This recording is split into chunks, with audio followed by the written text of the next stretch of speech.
I'm Bob Pettis. I developed this program at the request of some members of the Coopville Lions Club. It was meant to be presented at one of our regular meetings. It's also been made available to others who have shared the Cal Poly Rose Float experience with me. I graduated from Cal Poly in Pomona, California in 1963. As a student, I chaired Cal Poly's 1962 Rose Parade float and co-chaired the 1963 float. I am now retired and live in Coopville, Washington. I am also a member of the Coopville Lions Club. Our club has several members who have connections to one of the two campuses and who have asked me to do a program on the Cal Poly Rose Parade floats. This is my Cal Poly Rose Parade float story. Today there are two Cal Poly universities located approximately 250 miles apart. Each year since 1949, these two campuses, originally one college with two locations, produced a float for the annual Tournament of Roses New Year's Day Parade in Pasadena, California. I will attempt to answer three questions. First, how did this get started? Next, how has it grown to become such a successful, all-student built project? And finally, how do students who carry full academic loads manage to do this when the two campuses are such a distance apart? Let's start off with a little history first. This story starts on New Year's Day in 1890 in Pasadena, California. The initial idea was to create an event on New Year's Day that could be photographed and advertised on the East Coast to show off how nice it was to be in the winter in Pasadena, California. Flowers were eventually added, and that gave way to the name Tournament of Roses. In 1958, the Wrigley Mansion was gifted to the tournament in the will of William Wrigley, the chewing gum guy, under the condition that it become the headquarters of the Tournament of Roses, which it still is today. In 1933, a 37-year-old vocational ag school teacher by the name of Julian Mcphee, who was then working for the state of California, was sent to San Luis Obispo to close down the ag school there for poor performance and high cost. This photo was taken about the time Julian first arrived on the campus. When he returned to Sacramento, he had a very different idea. He wanted the opportunity to take over the school and turn it into a school of higher learning that would be focused on teaching techniques he developed while teaching BOAG in Gilroy, California. Julian felt the most effective way to teach was to learn by doing. He got the job, but the state continued to pay him the same pay rate. Julian was now President Mcphee, and he had a vision for California State Polytechnic College. In 1938, President Mcphee heard that Voorhees School for Boys, built by Charles Voorhees, was available to purchase. The facility was near San Dimas, California. It took less than a day to negotiate a deal that would make Voorhees the southern campus of Cal Poly. Classes began only months later. I'm going to jog off the timeline a bit at this point while I have this photo up and talk about President Julian Mcphee. Julian continued to serve as president of Cal Poly San Luis Obispo from 1933 until his retirement for health reasons in 1966. The one Cal Poly College with two campuses became two separate California State Polytechnic Universities in 1966. Both, now separate universities, retained the Cal Poly name. Julian Mcphee died from colon cancer in November of 1967 at the age of 71. This beautiful Voorhees campus was built originally as a school and living quarters for deserving and underprivileged boys. The campus was isolated on a hilltop at the end of backcountry roads. The facilities included dormitories, administrative offices, classrooms, and this beautiful chapel. Classes on the Cal Poly San Dimas campus were limited to the first 2 years of 4-year degrees. The first 2 years were finished, and the final 2 years were finished in San Luis Obispo. In 1940, the war caused a drop in enrollment, and the campus was closed until 1945. Following the war, classes then continued at the Voorhees campus until 1957, when Kellogg campus became active. However, Voorhees continued to be used as resident halls until the fall of 1960, when resident halls were completed on the Kellogg campus. I spent my freshman year living in the penthouse dorm on the Voorhees campus. There were 5 of us in one small, open room, 5 beds, 4 study desks, and a 2-hall restroom we shared with 20 other guys. It was a wonderful experience. In 1948, the Cal Poly Voorhees student, Don Miller, applied to have an entry from Cal Poly in the 1949 New Year's Day parade. The application was accepted, and in less than 90 days, Don and other students presented the world with Cal Poly's first Rose Parade float. This first float won the prestigious Award of Merit. Over the next 9 years, the Cal Poly floats would be awarded 3 Best-in-Class awards that in 1957 were awarded the theme prize for the parade. In 1949, W.K. Kellogg, the founder of Kellogg Cereals, was looking for a suitable organization to take over his 153-acre Kellogg Ranch near Pomona, California. He had developed his property to be a unique place dedicated to the preservation and advancement of the Arabian horse breed. Earlier, during the war, he permitted the Army to occupy the ranch and care for his horses. Sadly, it was also used as a Japanese internment camp during a portion of that time. Following the war, he agreed to have UCLA take the ranch over with the stipulation that they maintain and advance his interest in the Arabian horse breed. By 1949, it was apparent to Mr. Kellogg that UCLA was not the right fit for his horses, so he took the property back. When Julian Mcphee heard about the property, he immediately set up a meeting with Mr. Kellogg. The meeting was short, as this was the match Mr. Kellogg wanted. Soon, construction began on the first of many Cal Poly permanent buildings on the Kellogg campus. W.K. Kellogg passed away in 1951 before seeing what was his Kellogg Ranch and his horses could become. But his legacy lives on, as does his passion for horses. Today, there is a state-of-the-art Arabian horse unit, which presents Sunday horse shows as a regular attraction on the Kellogg campus.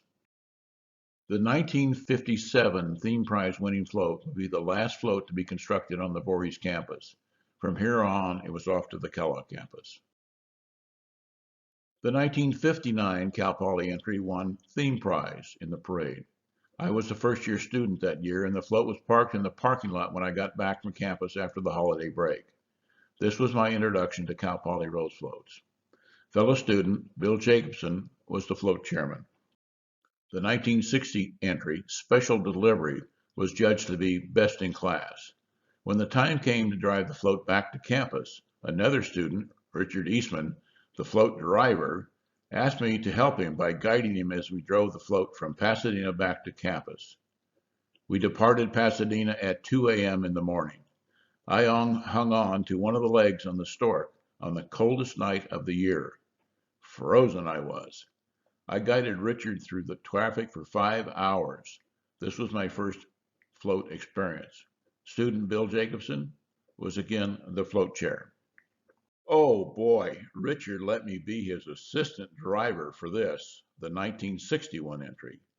I had a near-death experience when the exhaust line broke and fumes collected in my assistant driver's location. I was exposed to exhaust for most of the parade. I decided that was a design flaw and should never happen again. So I volunteered to be the construction chair for the 1962 float. When I returned to campus in mid-September 1961, I was told to see the Dean of Student Activities, Henry House. When I got to Dean House's office, there was another student there, also a crops major, Ron Simons. Ron was a third-year student, and this was my 4th year. We were both farm kids. Ron was from the Imperial Valley, and I grew up on the high desert. We both knew how to weld, and not much else. Dean House told us we had some good news and some bad news. The good news was that there was a small budget, the flowers were being planted, and there was a float design.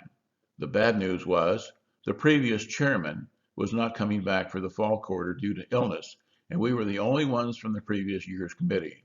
Ron and I were it. Henry's parting words were, "Now go out there and make us a float we can all be proud of." Here was our objective: have one of these banners go in front of the float as it headed down Colorado Boulevard.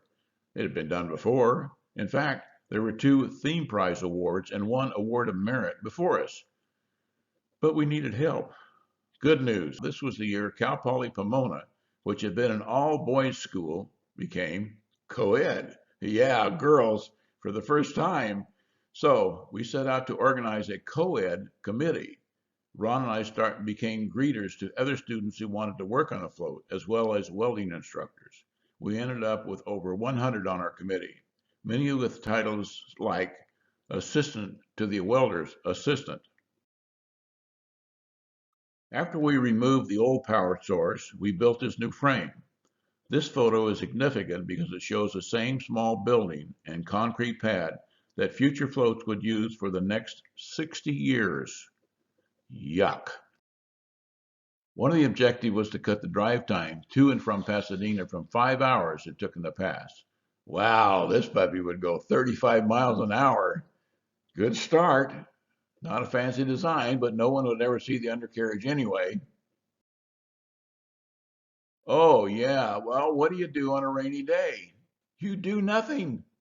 The lean-to shed we were using was located in an area on the Pomona campus we called the ghetto. When it rained, you couldn't drive in or out, and you couldn't weld in the rain.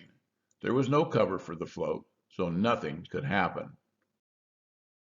One of the tricks I found useful in motivating my assistant chairman, Ron Simons, was to simply let him smell a rose every once in a while. This was back before marijuana or drugs. It worked far better than I'd ever imagined.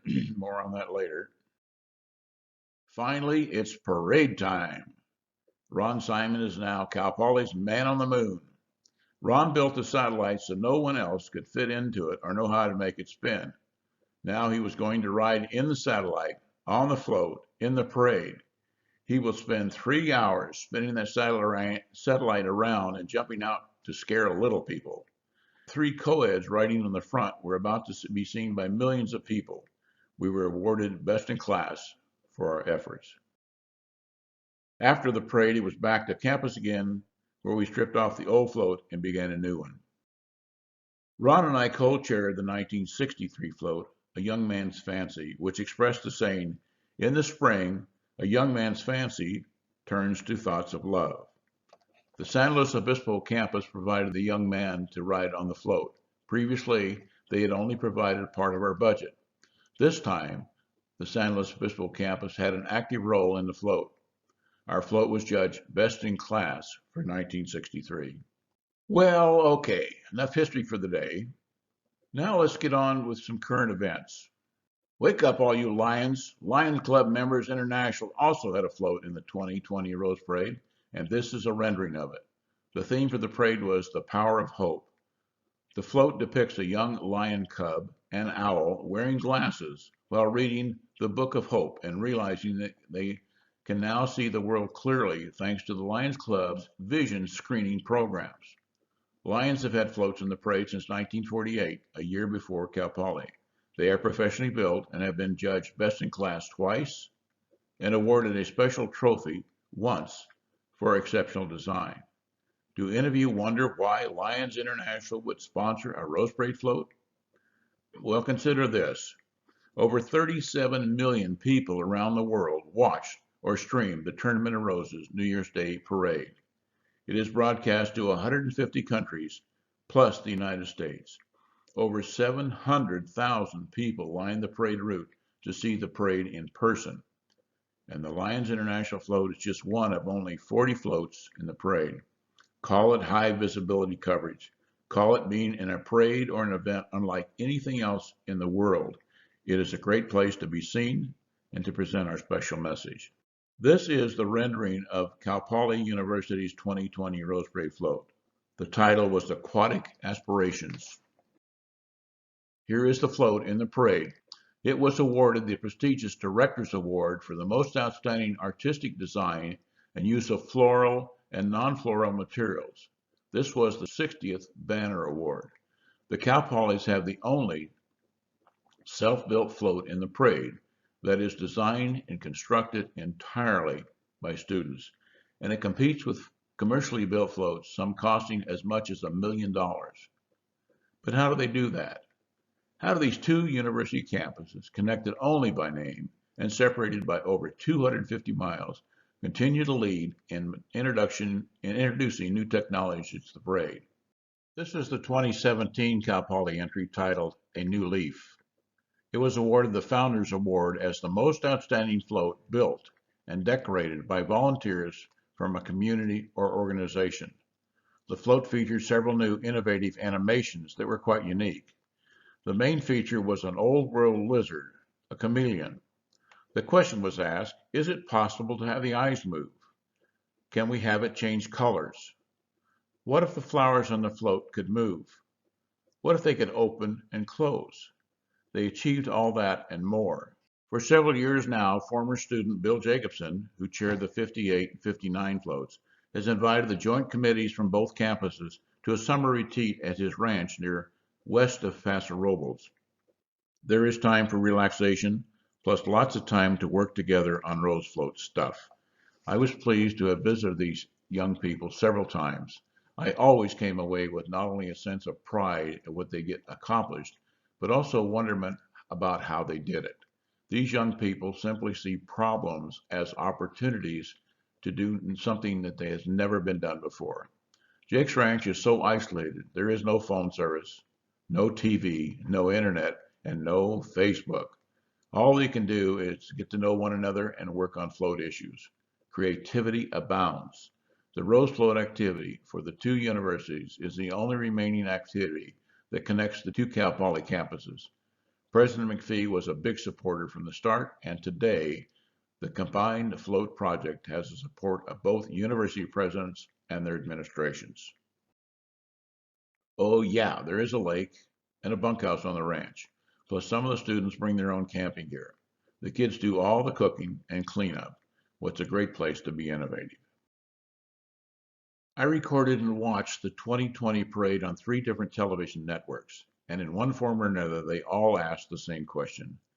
How do these students who have full academic loads manage to produce award-winning floats when the two campuses are 250 miles apart? When I asked the question to somebody on the current Pomona Float Committee, I got this video back from student Carl Narta. It all starts with a concept. Before any construction is started on the float, it's been tradition for the Pomona counterpart to meet at the SLO campus for a concept design selection. Students get up bright and early around 5 a.m. in order to meet their SLO counterpart at 10 a.m. Thus begins the concept design selection process.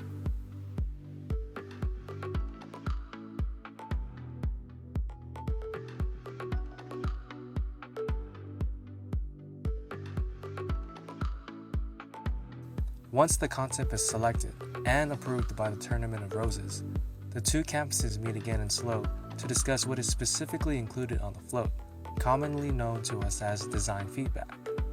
Now that the concept is finalized with the rendering, construction can finally begin. There are essentially 2 halves of the blue chassis frame. The front half traditionally goes to Pomona, and the back half traditionally goes to SLO.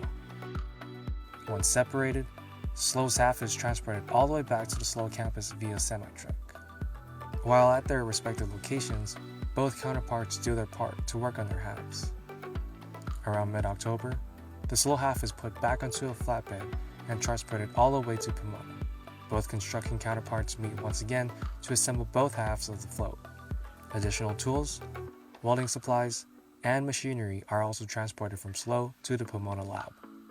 Finally, what follows are joint construction days. The SLO counterpart essentially does a road trip to the Pomona lab each and every time there is a construction meeting.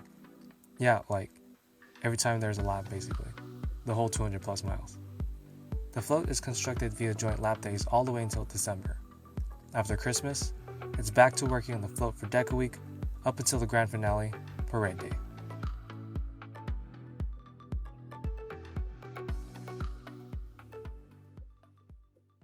For the past 62 years, this is the same building where all the Cal Poly floats have been constructed.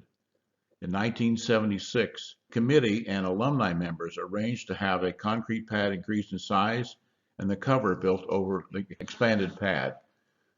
This has been the only improvement made to the facility. The inside of the shop is pretty much as it was when the first float was built on the Pomona campus in 1957. But change is coming. In 2014, a new president for Pomona was named. Dr. Soya Coley is the president's first female president. She officially took the reins on January the 1st, 2015. A reception was arranged for Rose Float alumni to meet and greet her on December the 30th, 2014, prior to the 2015 Rose Parade. The reception was held in Pasadena at the decoration site. Dr. Coley and her husband Ron had worked most of the day putting flowers on the float. When the alumni met her, the question on most of our minds was asked: will you support the construction of a permanent building on the Pomona campus to build future Rose Parade floats? Her answer was an enthusiastic yes.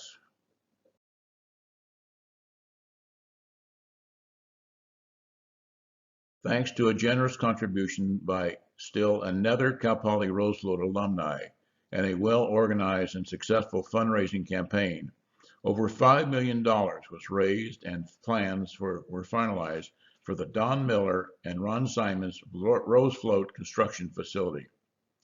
Construction was set to begin in 2019. Groundbreaking happened in November of 2018. There is a lot of excitement about this project. The new building will include a history wall of Cal Poly Rose floats from the past, with plenty of plaques to record future floats.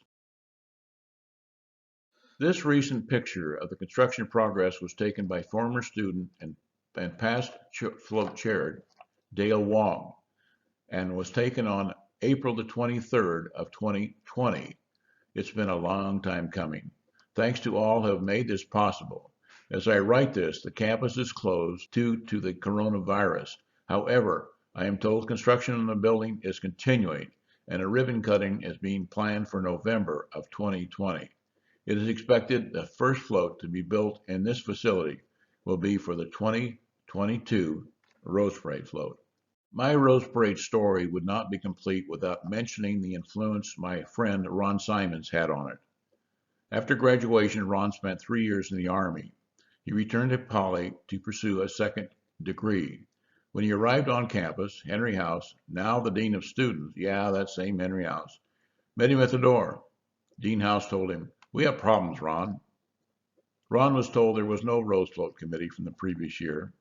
There was no budget. There were no flowers, and no interest on the part of students or the administration to do another float. "It stops here, or you can suit up," Dean House told him.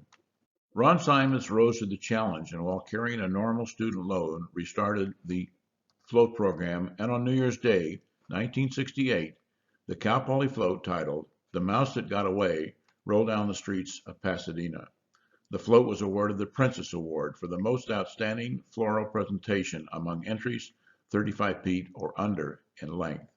Ron did earn a second degree, but he also joined the administration of Cal Poly Pomona, where he spent his working life raising funds for campus projects like new buildings, scholarships, and new educational programs.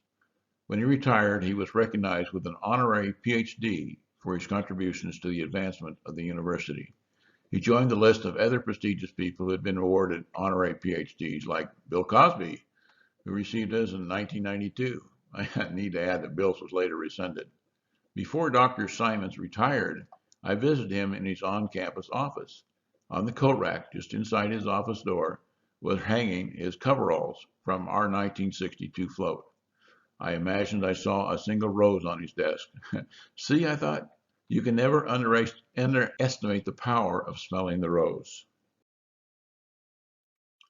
The coveralls I am wearing in this photograph during the construction of our 1963 float are now hanging in the Rose Float Advisor's Office in San Luis Obispo. Old Rose Float friends are the best friends. Thank you, Bill Jacobson, Richard Eastman, and Ron Simons for the memories that made my story possible. This is the end of my Rose Float story, except for one thing. My special thanks to former float chair Dale Wong for the photos of the building under construction, and to former student and Rose Float alumni and historian Thomas Much for helping me with this PowerPoint program. And thank you all for letting me share my Cal Poly Rose Float story with you. I've had fun putting it together, and I hope you enjoyed it.